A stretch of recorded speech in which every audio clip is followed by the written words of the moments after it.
de vosotros falsos maestros que introducirán encubiertamente herejías destructoras y aún negarán al Señor que los rescató, atrayendo sobre sí mismos destrucción repentina.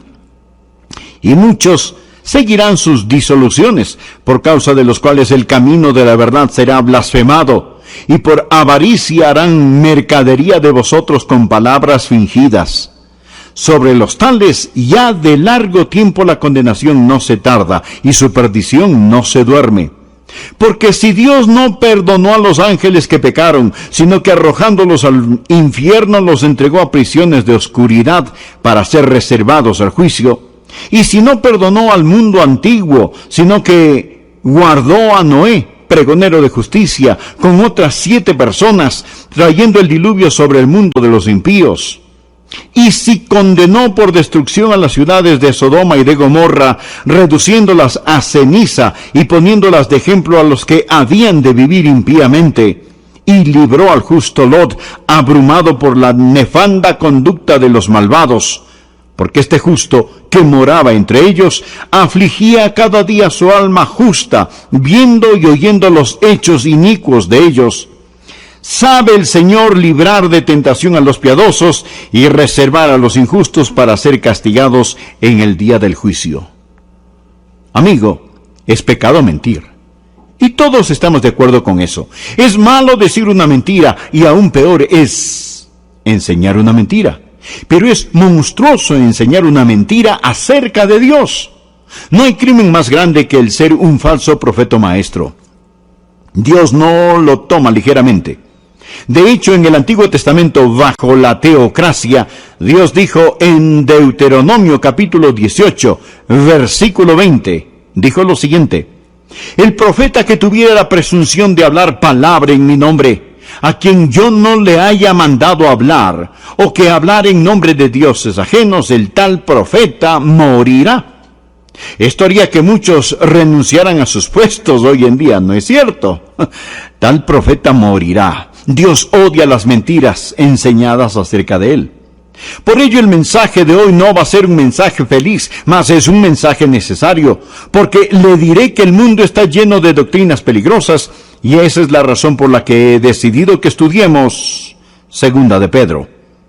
Espero que no me acuse de ser intolerante, mas espero que usted entienda que lo que trato es de basarme en la Biblia y sonar la alarma al hablar sobre cómo desenmascarar a los falsos profetas. Permítame poner 3 puntos importantes en su corazón. Primer punto, usted necesita reconocer la presencia del falso profeta. Necesita reconocer su presencia. Por favor, miremos el versículo 1. Pero hubo también falsos profetas entre el pueblo, como habrá entre vosotros falsos maestros. Simplemente dése cuenta de su presencia. No piense que no existen, siempre han existido. Cuando él dice aquí, pero hubo también falsos profetas entre el pueblo sobre el que está hablando era la nación israelita. Los falsos profetas y las falsas profecías realmente son tan viejas como el huerto del Edén. Siempre han habido falsos profetas. No solo siempre han existido, sino también en el tiempo de Pedro habían falsos profetas. Leámoslo de nuevo. ¿Cómo habrá entre vosotros falsos maestros? La palabra vosotros aquí no se refiere a Israel, se refiere a la iglesia. Cuando usted busca a Satanás, nunca deje de buscarlo en el púlpito. Segunda de Corintios capítulo 11, del 3 en adelante leemos: porque estos son falsos apóstatas, obreros fraudulentos, que se disfrazan como apóstoles de Cristo. Y no es maravilla, porque el mismo Satanás se disfraza como un ángel de luz. Amigos, Satanás no se presenta como un horrible monstruo con cuernos, sosteniendo un tridente, sino que se presenta como un ángel de luz, de pie, hablando como un apóstol, pero realmente es un maestro falso. Observe, dice que introducirán encubiertamente herejías. La palabra herejía viene de una palabra que quiere decir dividir. Después llegó a ser llamada secta. Alguien que se divide del cristianismo auténtico. Las herejías siempre causan la división.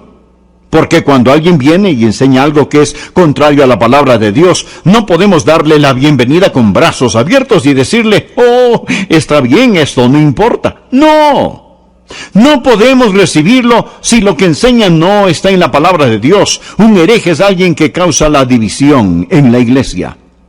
Bien, usted dirá, pastor, en lugar de permitirles causar división, ¿por qué no les damos la bienvenida? No, mi amigo. Un poco de levadura fermenta toda la masa. Por favor, présteme atención. La división es dolorosa y terrible, pero es mejor estar dividido por la verdad que unidos por el error. Escúcheme bien, lo repito, es mejor estar dividido por la verdad que unidos por el error.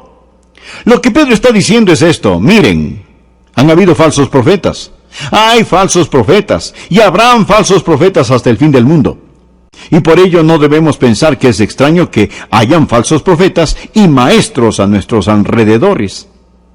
Pablo le dijo a Timoteo en 1 de Timoteo 4, versículo 1, pero el Espíritu dice claramente que en los postreros tiempos algunos apostatarán de la fe, escuchando a espíritus engañadores y a doctrinas de demonios.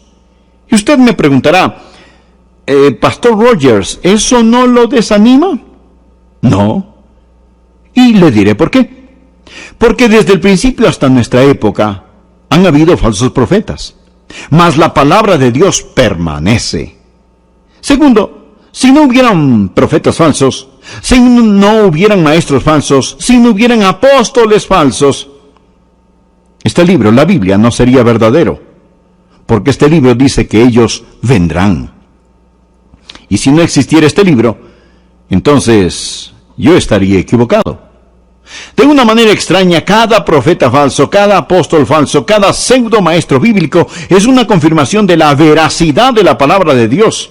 Y 1 de Pedro, capítulo 2, versículo 1 dice, pero hubo también falsos profetas entre el pueblo, como habrá entre vosotros falsos maestros, que introducirán encubiertamente herejías destructoras, y aún negarán al Señor que los rescató, atrayendo sobre sí mismos destrucción repentina. Primero, mi amigo, usted necesita reconocer la presencia de los falsos profetas.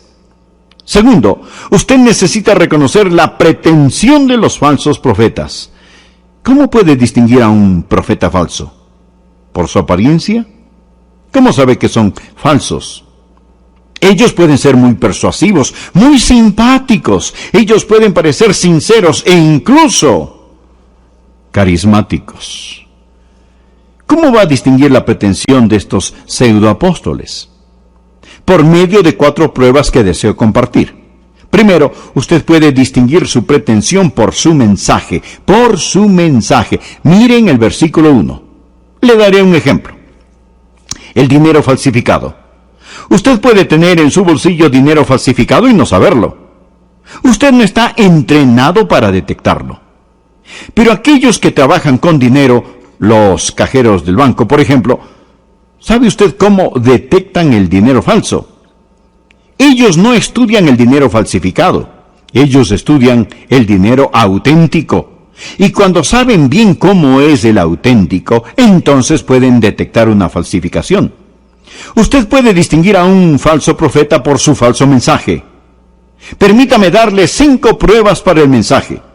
Usted puede probar a cualquiera, en donde sea, en cualquier idioma o denominación, con estas 5 pruebas que le harán saber si un mensaje es falso o no. La primera prueba para el mensaje es la de la fuente, la prueba de la fuente. Tienen como su fuente de información la palabra de Dios. ¿Proviene su mensaje de otra fuente que no sea la Biblia? Debe venir de la palabra de Dios. Averigüe si esa persona basa todo lo que dice, todo lo que cree en la palabra de Dios. No solo la prueba de la fuente, sino también la segunda para el mensaje es la prueba del Salvador. ¿Qué creen sobre el Señor Jesucristo? ¿Creen que Jesucristo es el Hijo de Dios, nacido de la Virgen? ¿Que Jesús es tanto Dios como es hombre? ¿Es tanto hombre como es Dios? Averigüe lo que esa persona cree sobre Jesús, porque en 2 de Juan 1:10 leemos: si alguno viene a vosotros y no trae esta doctrina, no lo recibáis en casa ni le digáis bienvenido. La tercera prueba para el mensaje es la prueba del tema. La prueba de la fuente, la prueba del Salvador y la prueba del tema. ¿Cuál es el tema de su predicación? Es decir, predican el Evangelio de Jesucristo, que Cristo murió por nuestros pecados, que fue sepultado y que resucitó al tercer día. Predican el Evangelio Salvador de Jesucristo.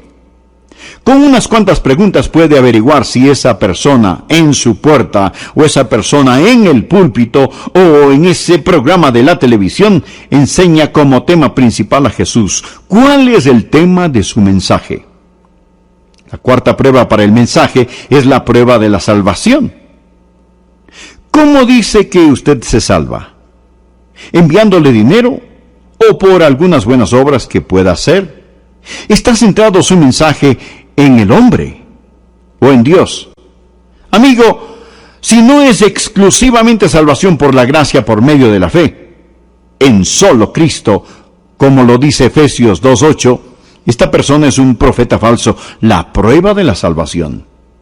La quinta prueba para el mensaje es la prueba de la santificación. ¿Vive esa persona una vida limpia, pura, piadosa, santa, y enseña a otros a hacer lo mismo? Los profetas falsos pueden pasar 1 o 2 o 3 de estas pruebas. Ellos pueden decir: sí, nosotros creemos que la Biblia es la palabra de Dios. O pueden decir: sí, creemos en la plena deidad de Cristo. Pero con estas 5 pruebas, anótelas en su Biblia, se dará cuenta si son profetas falsos. ¿Cómo puede reconocer su pretensión? Primero, por su mensaje. Segundo, usted puede reconocer su pretensión por su método. Por favor, leamos de nuevo el versículo 1. Que introducirán encubiertamente herejías destructoras. Mire la palabra encubiertamente. Esta significa traer en secreto. Realmente la palabra tiene la idea de poner algo al lado de otra cosa, poner algo bueno al lado de algo que es malo. Muy pocos maestros y profetas falsos negarán por completo el cristianismo. De hecho, algunos afirmarán lo que usted y yo creemos. Ellos dirán: sí, creemos que Jesucristo es el Hijo de Dios. O dirán: sí, creemos que la Biblia es la palabra de Dios. Y aún podrán decir: sí, debemos vivir vidas buenas, piadosas, llenas de Cristo y cosas por el estilo. Y luego encubiertamente ponen al lado de eso su doctrina. Amigos, el diablo es muy astuto. La Biblia dice que él es astuto más que todos los animales del campo. El diablo ha enseñado al comercio cómo vender cerveza y cigarrillos. ¿Qué es lo que predominantemente se ve en un anuncio de cerveza? La alegría, la diversión, la belleza, la juventud. ¿Lo ve? Ellos toman su producto y lo ponen al lado de todas estas cosas. ¿Y qué de los cigarrillos? ¿Ve usted un comercial de un hombre que está fumando un cigarrillo, pero que lo hace en una sala de un hospital porque está canceroso? ¡Claro que no! Usted lo ve en un caballo bien bronceado y musculoso. Efectivamente, usted ve que ellos toman su producto y lo ponen al lado de otra cosa, para que por la asociación usted piense que su producto es muy bueno. El diablo es muy astuto. Él hace exactamente lo mismo en el reino de la religión. Miremos el versículo 3. Y por avaricia harán mercadería de vosotros con palabras fingidas. Y note por favor la palabra fingida. ¿Sabe lo que significa en el griego? La palabra es plastos. Es de donde viene la palabra plástico. Palabras plásticas. ¿Y qué es el plástico? Plástico es algo que usted puede moldear y ajustar a casi cualquier situación. Es algo que se parece a lo real. Usted puede tener cuero de plástico que parece como cuero legítimo. Y este es el método de Satanás. Ese es el tipo de palabras que usan, plastos, palabras fingidas. Ellos vienen encubiertamente con palabras plásticas, estos pseudoapóstoles que según ellos enseñan la palabra de Dios. Son tan astutos. El diablo usa nuestras palabras, pero con su diccionario. Estaba hablando con un profesor de la Biblia de una universidad muy conocida. Lo acababa de conocer. Entablamos una conversación. La estábamos pasando muy bien hasta que de repente olí una rata. Algo andaba mal. Le dije, permítame hacerle una pregunta. ¿Cree que Jesucristo salió de la tumba? Y me contestó, no. ¡Qué bribón! Él es un mentiroso, un pseudoapóstol que usa nuestras palabras, pero con su diccionario, palabras fingidas, palabras plásticas. Ellos harán mercadería de usted, es decir, lo explotarán. Usted reconocerá su pretensión, primero por su mensaje. Usted reconocerá su pretensión, número 2, por su método. Usted reconocerá su pretensión por su manera. Mire el versículo 2. Y muchos seguirán sus disoluciones. ¿Lo ve usted? Disoluciones. ¿Qué significa? Amigo, significa lujuria desenfrenada. Significa prácticas vergonzosas. ¿Sabía que la apostasía e inmoralidad siempre van juntas? El libro de Judas, cuyo libro es muy parecido a 2 de Pedro, dice en el versículo 4, porque algunos hombres han entrado encubiertamente, los que desde antes, habían sido destinados para esta condenación, hombres impíos, que convierten en libertinaje la gracia de nuestro Dios. La palabra libertinaje aquí significa lujuria desenfrenada. Ellos toman la palabra de gracia y agregan el pensar de que la gracia significa que usted puede vivir de cualquier manera, de hacer todo sin ningún problema, convirtiendo la gracia de nuestro Dios en libertinaje y negando al único Dios y a nuestro Señor Jesucristo. Los falsos profetas siempre van unidos a la inmoralidad. Jeremías capítulo 23, versículo 14 dice, y en los profetas de Jerusalén he visto torpezas, cometían adulterios y andaban en mentiras y fortalecían las manos de los malos para que ninguno se convirtiera de su maldad. Me fueron todos ellos como Sodoma y sus moradores como Gomorra. Amigo, hay algo sobre ellos. Yo no puedo explicárselo, mas cuando usted encuentre al profeta falso, tarde o temprano, casi siempre, usted dará con una grotesca inmoralidad. Por supuesto que hoy tenemos gran cantidad de predicadores en los púlpitos diciendo que lo que se practicaba en Sodoma y Gomorra era correcto. Por ello, simplemente observen su estilo de vida. Ellos están viviendo vidas inmorales. Bien. Mírelo de nuevo en el versículo 2, y muchos seguirán sus disoluciones o prácticas vergonzosas. Verá, hay mucha gente que así es como lo quieren.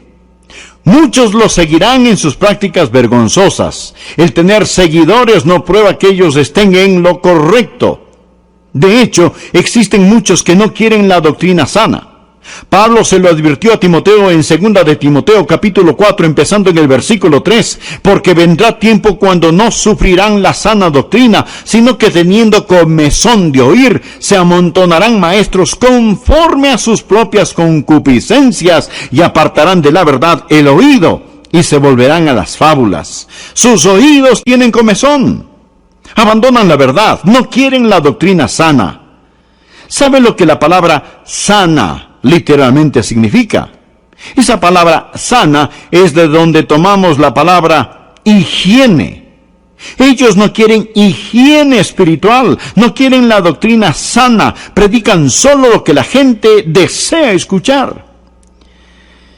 Hoy existe un creciente movimiento que dice, no les digas a las personas del domingo por la mañana que son pecadoras. No lo hagas, porque no regresarán. Averigua cuáles son sus necesidades y predícales cosas suaves. Diles lo que quieren escuchar. ¿Qué le parece? La revista El Cristianismo de hoy publicó las palabras de un conocido predicador. Escuche lo que dijo. Yo no creo que haya ninguna otra cosa que sea llevado a cabo en el nombre de Cristo y bajo el estandarte del cristianismo que ha demostrado ser más destructiva a la personalidad humana y contraproducente a la empresa del evangelismo que la frecuente, grosera, tosca y no cristiana estrategia de intentar hacer a las personas conscientes de su condición perdida y pecadora. ¿Lo escuchó? Yo creo que debo leérselo de nuevo. Dice este predicador: yo no creo que haya ninguna otra cosa que se ha llevado a cabo en el nombre de Cristo y bajo el estandarte del cristianismo que ha demostrado ser más destructiva a la personalidad humana y contraproducente a la empresa del evangelismo que la frecuente, grosera, tosca y no cristiana estrategia de intentar hacer a las personas conscientes de su condición perdida y pecadora. En otras palabras, no les diga a las personas que están perdidas. No les diga que son pecadores. ¿Por qué? Porque eso es destructivo para la personalidad humana. Es grosero y no cristiano. Este mismo hombre siguió diciendo: mi regla número 1 es que yo no quiero hacer nada que haga que alguien se desanime y ya no estén abiertos a escuchar mi invitación para aceptar a Jesucristo como su mejor amigo, Jesucristo no llegará a ser su mejor amigo hasta que Él llegue a ser su Salvador, hasta que usted nazca de nuevo. No es agradable ponerse de pie. Predica la palabra, porque llegará el día cuando no soportarán la doctrina sana, higiene, sino que se rodearán de maestros que les digan lo que quieren oír. Y Pedro dice: muchos seguirán sus disoluciones. Ahora, por último, usted puede distinguir su pretensión no solo por su mensaje, no solo por su método, no solo por su manera, sino también por su motivo. Por favor, leamos el versículo 3. Y por avaricia harán mercadería de vosotros con palabras fingidas. Es decir, los explotarán con sus palabras plásticas.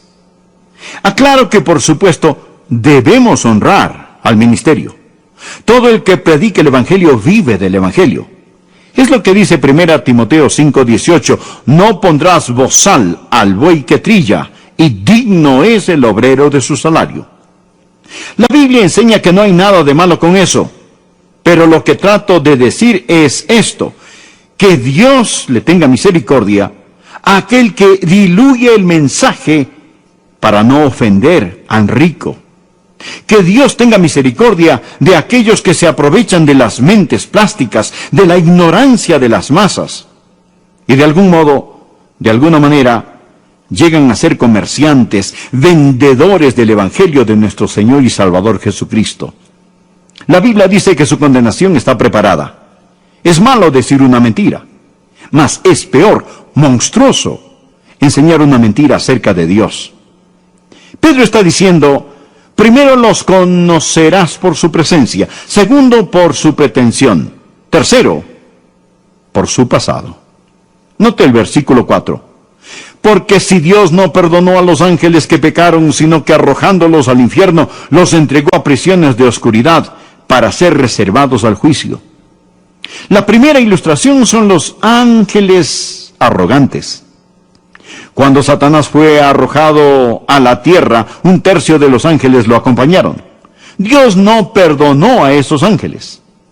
Entienda la lógica. Nosotros no somos ángeles. Los ángeles son las criaturas gloriosas. El hombre fue hecho menor que los ángeles. Si Dios no escatimó a los ángeles, ¿piensa usted que Dios escatimará a estos falsos maestros? Esa es la lógica. Continuemos con el versículo 5. Y si no perdonó al mundo antiguo,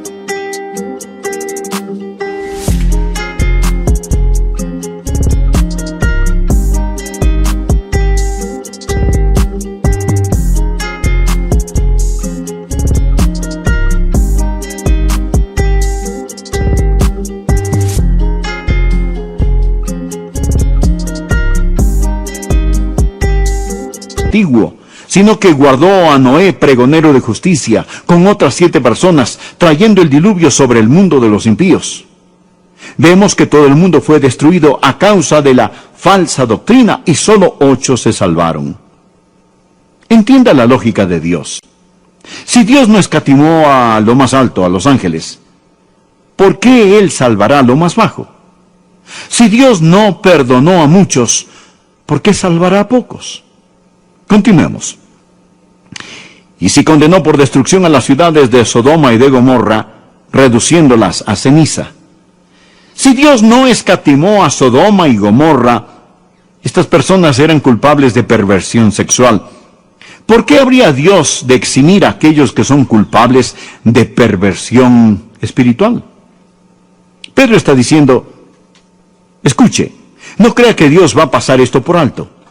La Biblia lo menciona muy claro que anteriormente ya se ha ejecutado juicio.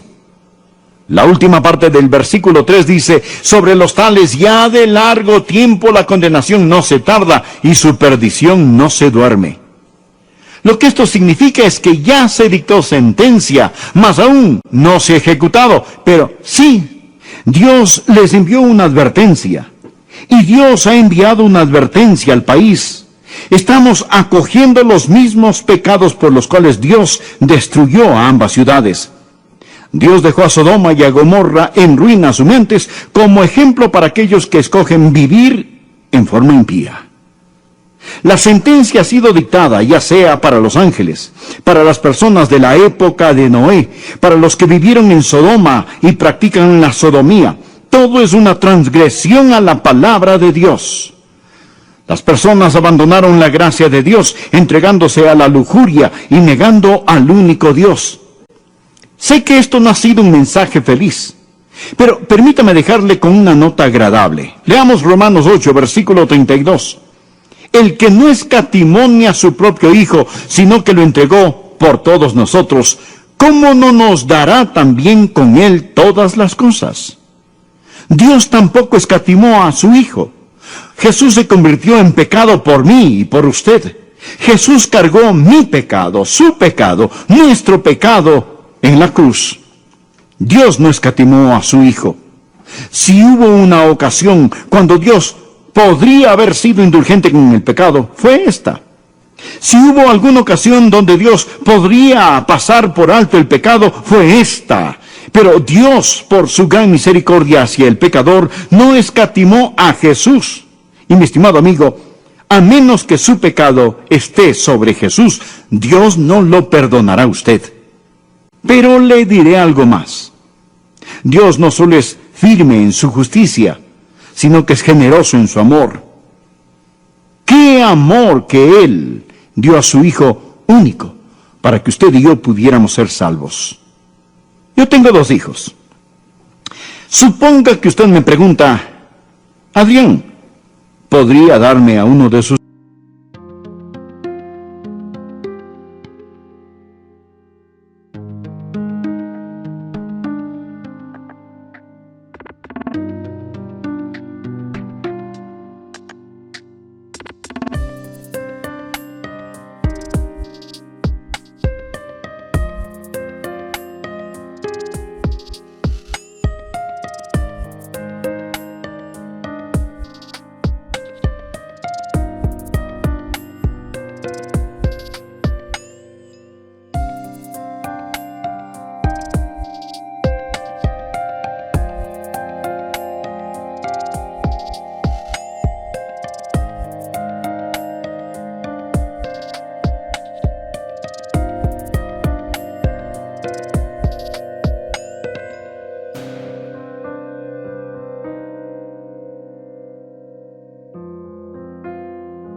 hijos?